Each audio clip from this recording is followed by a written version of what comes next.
एक छोटे से गांव में एक मछली व्यापारी था।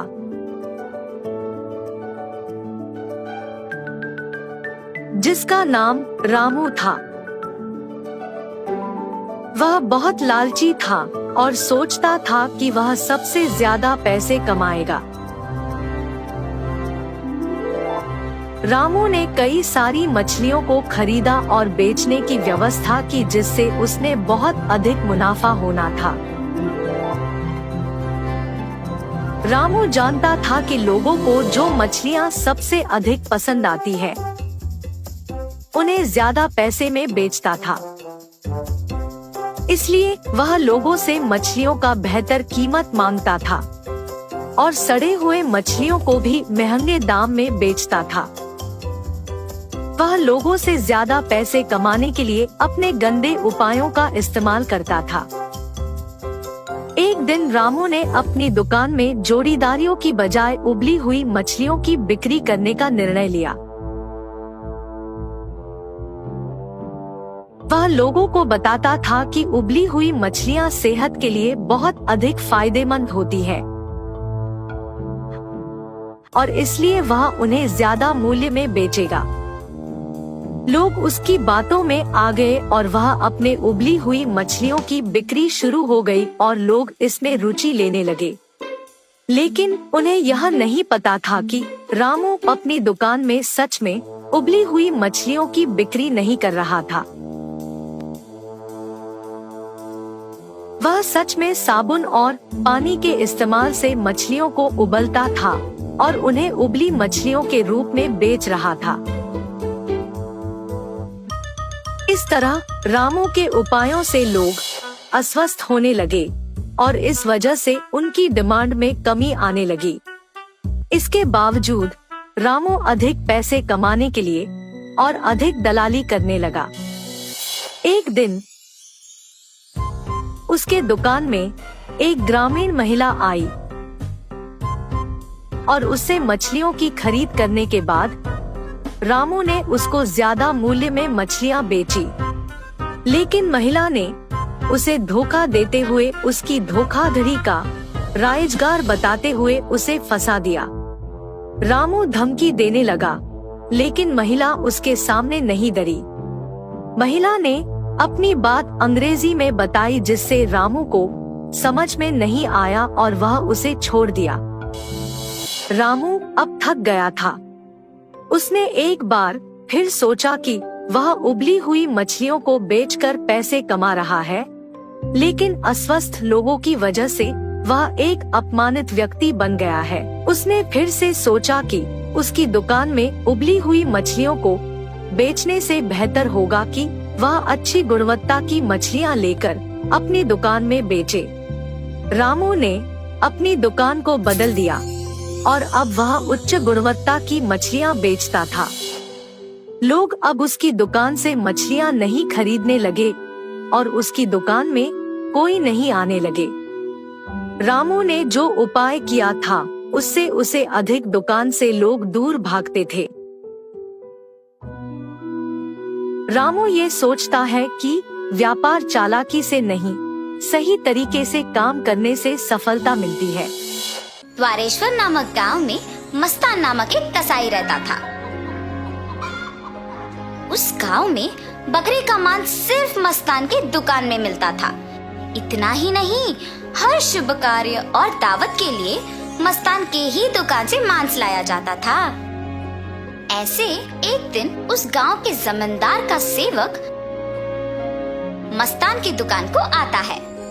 हे मस्तान, कल जमींदार के महल में एक बड़ी दावत रखी जा रहा है। उस दावत को बहुत बड़े लोग और अमीर लोग आने वाले हैं। 100 लोगों के लिए खाना बनवा रहे हैं। उसके लिए तुम्हें 15 किलो मांस ताजा काट के कल सुबह 6 बजे को महल लेके आना होगा। पैसे तुम्हें वहीं पे मिलेंगे। मस्तान सलमान की बात को मान लेता है, लेकिन उसके पास 15 किलो का मांस नहीं होता है। इसीलिए वो बकरी वाले के पास जाता है। रमेश भैया, रमेश भैया, दरवाजा खटखटाता है। अरे क्या हुआ मस्तान, इस समय पे आए, बात क्या है? जमींदार के घर में दावत के लिए मुझे 15 किलो मांस की जरूरत है। मैंने वचन दिया कि सुबह 6 बजे उनको मांस पहुंचा दूंगा। समय ना होने के कारण मैं अभी तुमसे बकरी खरीदने आया। हाँ, तो ये है बात। ठीक है, 2000 रुपए दे के बकरी ले जाओ। ये क्या भैया, 1000 ही तो है। अब जमींदार के लिए है तो कम से कम 2000 होगा ही ना। अगर तुम्हें नहीं चाहिए तो रहने दो, मैं आराम से सो जाऊंगा। नहीं नहीं भैया, मैंने वचन दिया है, अब पीछे नहीं हट सकता। मैं दे दूंगा 2000। ऐसे कहकर 2000 दे के बकरी खरीद के घर चलते हुए सोचता है, जमाए हुए पैसे एक दिन में खर्च हो गए। कोई बात नहीं, जमींदार के दावत के लिए मांस पहुंचाने के बाद पैसे मिलेंगे ना। अभी जल्दी से काम शुरू करके सुबह तक पहुंचा देना होगा। ऐसे सोचकर मांस को साफ करके उसके टुकड़े टुकड़े काट के सारी रात मेहनत करके 15 किलो मांस को तैयार रखता है। अगले दिन सुबह दिए हुए वचन के अनुसार 6 बजे को जमींदार के महल पहुंचता है। भैया, मैं सेवक सलमान के लिए आया हूँ, क्या आपको पता है कि वो कहाँ है? ये सुनकर दूसरा सेवक मस्तान को बाहर इंतजार करने के लिए कहता है।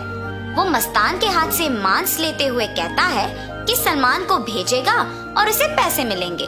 मस्तान भी उस सेवक का बात मानकर बाहर इंतजार करता है। लेकिन सेवक उसके हाथ में मांस को देख सोचता है, इस 15 किलो मांस से अगर मैं 1 किलो ले लूं तो किसको पता चलेगा? किसी को भी नहीं पता चलेगा। ऐसे उस कवर में से 1 केजी मांस को छुपा के बाकी को देने जाता है। सलमान को देख के कहता है, साहब, मस्तान ने यह आपको देने के लिए कहा है। वो पैसों के इंतजार में बाहर खड़ा है। सलमान सेवक के हाथ से मांस लेके सीधा रसोई घर जाता है, ये जान के कि मस्तान बाहर पैसों का इंतजार कर रहा है। बावर्ची के पास जाकर सलमान कहता है, सारे व्यंजन स्वादिष्ट होनी चाहिए, ध्यान से पकाना। ऐसे कहकर चला जाता है। बावर्ची पकाते हुए, इतने मांस से अगर मैं 2 केजी ले लूं तो किसको शक होगा? किसी को भी नहीं होगा। ऐसे सोचकर मांस को छुपा के बाकी को पकाता है। दावत के व्यंजन की तैयारी के लिए जिम्मेदार किशन व्यंजनों का स्वाद चख के कुछ सेवकों की सहायता से उन सभी में से थोड़ा थोड़ा अपने लिए ले लेता है। आए हुए मेहमान सारे दावत की खाना शुरू करते हैं और जल्द ही आपस में बात करना शुरू कर देते हैं। ये क्या, इतना अमीर और सम्मानित आदमी, अच्छा नाम है इनका, मगर खाने में कमी क्यों?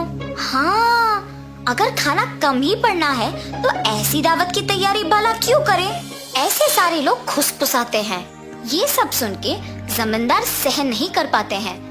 दावत के खत्म होने के बाद क्रोधित होके सारे लोगों को सभा में बुलाते हैं, खास करके दावत के लिए जिम्मेदार लोगों को, और उनको सवाल करना शुरू करते हैं। दावत की तैयारी के लिए जिम्मेदार किशन से पूछते हैं, दावत की जिम्मेदारी सौंपने पर तुम ये करोगे? सभी तैयारी किया मैंने, लेकिन व्यंजनों के लिए मात्रा पहले से ही कम पड़ गई थी प्रभु। मेरा इस बात से कोई लेना देना नहीं, आप बावर्ची से पूछिए प्रभु। ऐसे उसने अपनी किए को छुपाकर किसी और पे इल्जाम डाल देता है। तब बावर्ची छुपाए हुए 2 किलो मांस की बात को छुपा के कहता है कि दावत की सामग्री के लिए जिम्मेदार सलमान के पास इसका जवाब होगा। ऐसे उस बात से छुटकारा पाता है। सलमान भी औरों की तरह मांस के दिए गए 6000 रुपयों को मस्तान को ना देकर अपने ही पास रख के, ये जानते हुए कि मस्तान पैसों का बाहर इंतजार कर रहा है, जमींदार से ये बात छुपाता है और कसाई मस्तान पे इल्जाम डाल देता है कि उसने मांस कम मात्रा में दी है। अभी जाके मैं उसका काम तमाम करता हूँ प्रभु, ऐसे कहता है। उसी सभा में मौजूद मस्तान उस इल्जाम का सहन नहीं कर पाता है। सभा में से जमींदार के सामने आके कहता है, जमींदार साहब, इस पूरे गांव में मैं अकेले कसाई हूँ। पिछले 10 साल से मैं ये व्यापार कर रहा हूँ और इतने साल से आपके घर में हर कार्य और हर दावत पे मैंने खुद मांस दी है, मगर कभी भी ऐसी मुसीबत नहीं आई। आपके घर में दावत का नाम सुनते ही 1000 की बकरी को 2000 में बेचते हैं, सुबह आके मैंने मांस को पहुंचा दिया और आपके सेवक सलमान ने मुझे मांस के पैसों के लिए सुबह से इंतजार करवाया। सलमान को मांस देने के बहाने से एक और सेवक मेरे हाथ से मांस लिया और मुझे बाहर इंतजार करने के लिए कह दिया और ये भी कहा कि वो सलमान को बुलाएगा। उसके बाद इनमें से कोई भी मेरे पास नहीं आया। कृपया मेरा यकीन कीजिए प्रभु, आप ही की दया से जी रहा हूँ। मस्तान, मुझे तुम्हारे बारे में पता है, तुम फिक्र मत करो। सैनिकों, सलमान के कपड़े खोजो, देखो अगर 6,000 रुपए मिलते हैं। खोजने पर सलमान की जेब में 6,000 रुपए मिलते हैं। ऐसे उन सब में से सलमान पकड़ा जाता है। और इतना ही नहीं, किशन जिन सेवकों की सहायता से सभी व्यंजनों से थोड़ा अपने लिए ले लेता है, उनमें से एक सहायक जमींदार को सच कह देता है। बावर्ची का झूठ बैग में रखे मांस कोई सेवक को मिलने पर बाहर आ जाता है और पहला सेवक जिसने 1 किलो छुपा लिया, उसने डर के मारे अपनी गलती मान ली। तब जमींदार सभी को दंडित करते हैं और मस्तान को उसके पैसे 6,000 दे देते हैं और ये भी कहते हैं कि वो मस्तान के लिए हमेशा रहेंगे। तो इस कहानी का नैतिक क्या है? गलती का सजा मिलेगी ही मिलेगी, इसीलिए ईमानदारी से जीना ही अच्छा है। एक समय में एक गांव में वीरेंद्रा नामक एक बड़े आदमी रहते थे। वो बूढ़ा आदमी उसके बेटे रोहित, बहू सरला और पोता रोशन के साथ एक छोटे से घर में रहता था। रोहित उसी गांव में खुद के एक व्यापार करता था। उसमें चिकन रोल्स और एग रोल्स बनाकर उन्हें बेचता था और उसके द्वारा आए हुए पैसों से उसके परिवार का देखभाल करता था। एक दिन वो हमेशा की तरह चिकन रोल्स बना के बेचने लगता है। चिकन रोल, गर्मा गर्म चिकन रोल, स्वादिष्ट चिकन रोल, आइए बाबू आइए, ऐसे जोर जोर से चिल्लाते हुए आते जाते लोगों को वो पुकारता था। एक दिन उसके पिता उसके दुकान जाते हैं। बेटा रोहित, मुझे बहुत भूख लग रहा है। बहू ने अब तक घर में कुछ बनाया नहीं और मैं रुक नहीं पा रहा हूँ, इसलिए मैं यहाँ आया हूँ। अगर आपको इतना भूख लग रहा है तो घर पे खाना चाहिए था। अगर बहू ने कुछ बनाया नहीं तो रुक लेना था, लेकिन ऐसे दुकान आ जाना क्या है? आप क्या समझ रहे थे पापा? आप वहाँ खड़े होकर मेरा समय वृथा मत कीजिए, चलिए घर चले जाइए। उसके बेटे के ऐसे बात करने के कारण वो निराश होके वहाँ से उसके घर चले जाता है। अपने बेटे और बहू को उनकी तरफ ऐसे बर्ताव करते हुए देख और बिल्कुल भी गौरव से पेश आते हुए ना देख वो बूढ़े आदमी बहुत बुरा मानते थे। इतना हो जाने के बाद भी वो घर छोड़कर इसीलिए नहीं जाते थे क्योंकि उनको बेटे पे बहुत प्यार था, इसीलिए वो सहते हुए वो गम में ही जी लेते थे। दूसरी तरफ रोहित को उसके बेटे रोशन से बहुत प्यार था। वो अपने बेटे को बहुत लाड करता था और जो भी उसको पसंद था वो हमेशा उसको देता था और उसका सारा खाली समय वो सिर्फ अपने बेटे से खेलते हुए बिताता था। एक दिन अचानक रोशन को बुखार आता है और जब रोहित को ये बात पता चलता है तो वो अपना दुकान, व्यापार सब छोड़कर घर जाके सिर्फ उसके बेटे के ख्याल रखने में लगे रहता है। वो दुकान ना जाकर सिर्फ घर पे रह के उसके बेटे का देखभाल करते हुए, उसी के बारे में सोचते हुए दुख में ही बैठे रहता है। उसे ऐसे दुखी देख उसके पिता रोहित के पास जाकर ऐसे कहते हैं, बेटा रोहित, फिक्र मत करो, रोशन को बुखार आया है, वो ठीक हो जाएगा बेटा। पापा, आपको क्या पता, बुखार है, कम हो जाएगा, यही कहना है आपको, जैसे आपको सब कुछ पता है। ऐसे वो गुस्से में उसके पिता से बात करता है। हाँ, मैं तो अपने बेटे को ऐसे दुखी नहीं देख पा रहा था, इसीलिए उसके पास जाकर मैंने ऐसे कहा, लेकिन मेरे बेटे ने मुझे कभी समझा ही नहीं, इसीलिए वो गुस्से में बात करता है हमेशा मुझसे। एक समय में मैंने भी अपने बेटे का ऐसे ही ख्याल रखा था, लेकिन अब तो मेरा बेटा मुझसे बात भी नहीं करना चाहता है। ऐसे सोचते हुए वो बहुत दुखी होता है और उसके बेटे पे प्यार को अपने ही अंदर रख के वो वहाँ से चले जाता है। अगले दिन भी रोहित के बेटे का बुखार कम नहीं होता है और इसी कारण रोहित उसके बेटे को लेकर उसके घर के बाहर बैठ के उसको देख के दुखी होते रहता है। ऐसे जब बाप बेटे दोनों वहाँ पे बैठे थे, उनसे कुछ ही दूर में दीवार पे एक कौवा बैठा था। उसे देख वीरेंद्रा ऐसे पूछता है, बेटा रोहित, वो दीवार पे क्या बैठा है? मुझे ठीक से दिखाई नहीं दे रहा है, तुम बताओगे? पापा, वो कौवा है। बेटा, शायद वो कौवा नहीं है, ठीक से देखो। आपको तो दिखाई नहीं देता है, जब मैं कह रहा हूँ कि वो कौवा है तो आप मान क्यों नहीं लेते हो? एक और बार मत पूछेगा, वो कौवा ही है।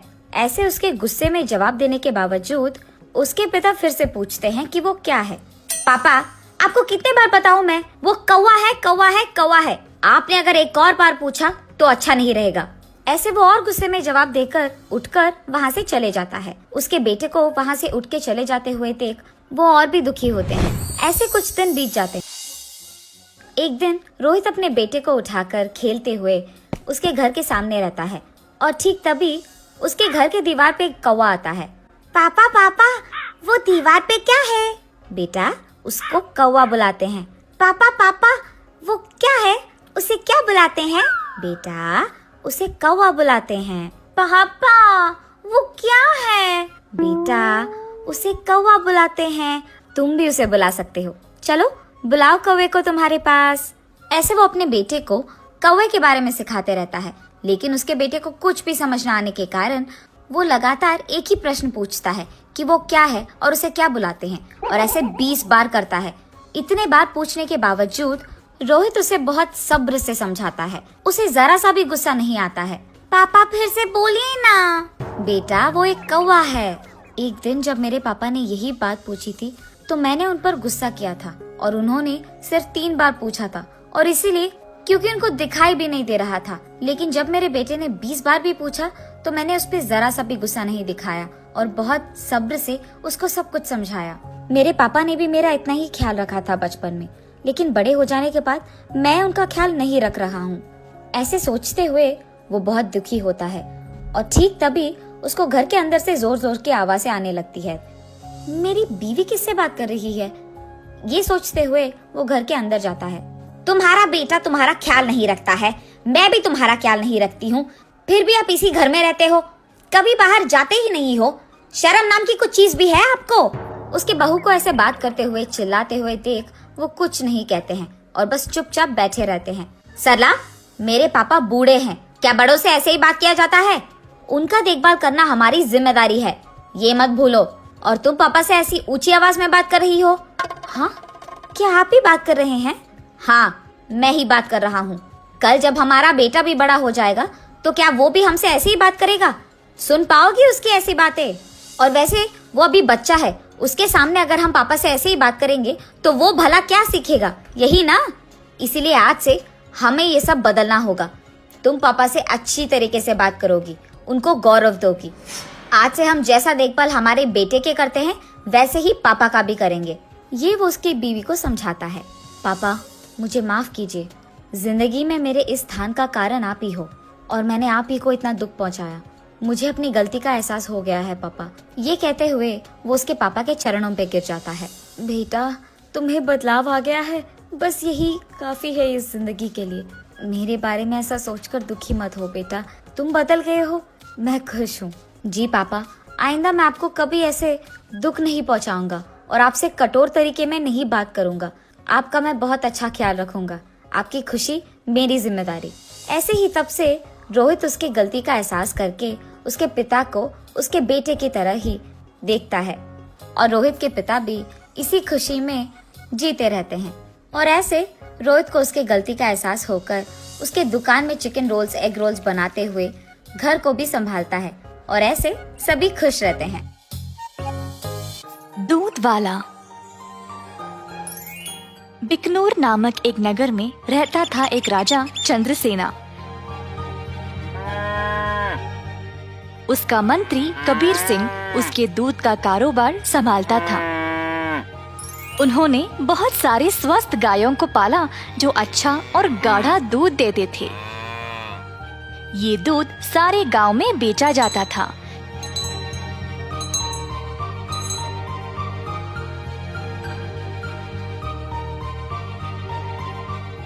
कबीर सिंह खुद सब कुछ संभालता था। कबीर सिंह की पीढ़ी भी महाराजा के लिए काम करते आ रहे थे और इस वजह से चंद्रसेना उसका बहुत आदर करते थे। कबीर सिंह ने भी राजा को कभी भी निराश नहीं किया।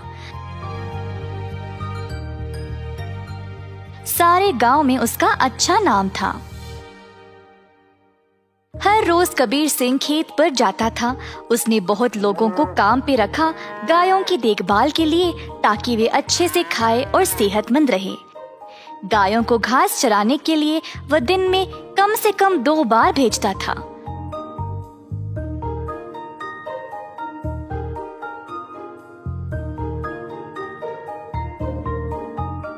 वह हमेशा ध्यान रखता था कि दूध साफ सुथरा रहे। दूध निकालने के बाद वह 10 दूध वालों को देता था ताकि वह गांव में जाकर बेच दे।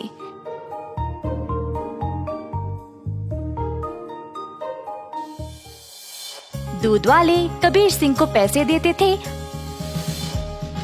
और कबीर जाकर चंद्रसेना को।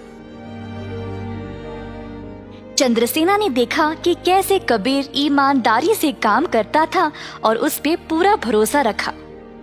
महाराज कबीर के साथ अच्छा बर्ताव करते थे और कबीर राजा के बारे में भी अपने बहनों को बताया करता था। एक दिन जब कबीर घर वापस आया तो उसने अपने बहनों को बहुत गुस्से में और परेशानी में देखा। क्या बात है, तुम सब इतने गुस्से में क्यों हो? हम तीनों की उम्र हो गई है शादी के लिए, पर क्या फायदा, शादी के लिए पैसे ही नहीं है। कपड़े और गहनों को छोड़ो, हमारे पास खाने पीने के लिए पैसे काफी नहीं है। मैं तुम लोगों के लिए ही इतना मेहनत करता हूँ, अगर इससे भी खुश नहीं हो तो मेरी सारी मेहनत ही बेकार हो रही है। आप तो महाराजा के मंत्री हो ना, पर आप अपनी आमदनी किसी भी जरूरतमंद को दे देते हो और आप दूध का कारोबार भी संभाल रहे हो ना अकेले, उसमें भी कोई मुनाफा नहीं मिल रहा है आपको। ऐसा क्यों? शायद हमारी कोई फिक्र नहीं है इसीलिए। तीनों बहनें रोने लगी और कबीर को बहुत बुरा लगा। अब तुम सब मत रो, मुझे बर्दाश्त नहीं होता। अब बोलो मैं क्या करूं? मैं वही करूंगा। वैसे आपको ज्यादा कुछ करने की जरूरत नहीं, आप दूध का सारा कारोबार संभालते हो ना। अगर आप उसमें थोड़ा पानी मिलाकर बेचोगे तो आप ज्यादा बेच पाओगे। हाँ, और अधिक दूध से आप ज्यादा मुनाफा भी कमा सकते हो। पर ये तो धोखा हुआ, मैं राजा के साथ ऐसा नहीं कर सकता। कबीर सिंह ने ऐसा करने से मना कर दिया था, पर उसकी बहनों ने उसको भावुक करके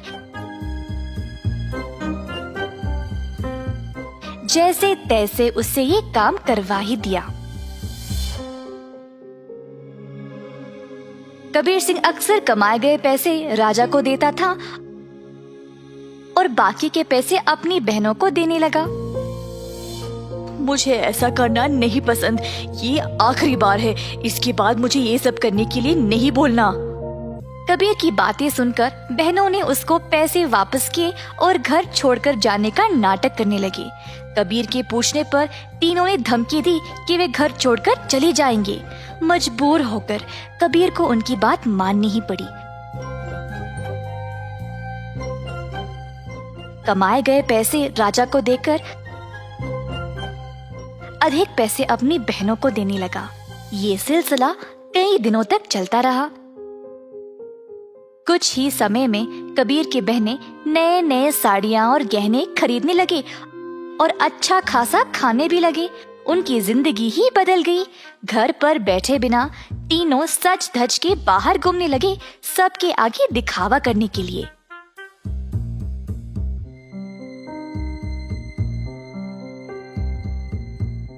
गांव के सारे लोग हैरान रह गए और आपस में बातें करने लगे। ये 3 बहनें कबीर की कमाई को ऐसे इस्तेमाल कर रहे हैं, मैंने कभी नहीं देखा किसी को ऐसा करते हुए। पर कबीर सिंह के पास इतने पैसे आए कहाँ से? सब लोग कबीर के बारे में बातें करने लगे और बाकी के मंत्री कबीर की कमाई पर ईर्ष्या करने लगे, तो इस बात पर जांच करना शुरू कर दिए। जल्द उनको सच पता चल गया कि वह दूध में पानी मिलाकर बेच रहा था। 70% राजा को देकर बाकी के 30% अपनी जेब में डाल रहा था। खेत के कारीगरों से मंत्रियों ने ये बात का पता लगाया। सारे मंत्री गए राजा के पास और उनको पूरा सच बता दिया। अब क्योंकि राजा को कबीर से बहुत लगाव था, उनको इस बात पर यकीन ही नहीं हुआ, पर उनके पास और कोई रास्ता नहीं था सिवाय कबीर को दंड देने का। तीनों बहनें आए कैद खाने अपने भाई को देखने के लिए और उनको बहुत बुरा लगा कि उनकी ही वजह से उनका भाई आज जेल में बंद पड़ा है। बहनों को अपनी गलती का एहसास हुआ और तीनों गए महाराजा के पास और उनको सब सच बताया कि असल में ये सब उन तीनों की ही गलती है और कबीर दोषी नहीं है। उन्होंने राजा से भीख मांगी कबीर को छोड़ने के लिए। जब राजा ने ये सब सुना तो उन्होंने तीनों बहनों को भी कबीर के साथ कैद खाने में ही डाल दिया और कहा, दंड केवल गलत करने वाले को ही नहीं, गलत सोचने वाले को और गलती में हिस्सा लेने वाले को भी मिलनी चाहिए।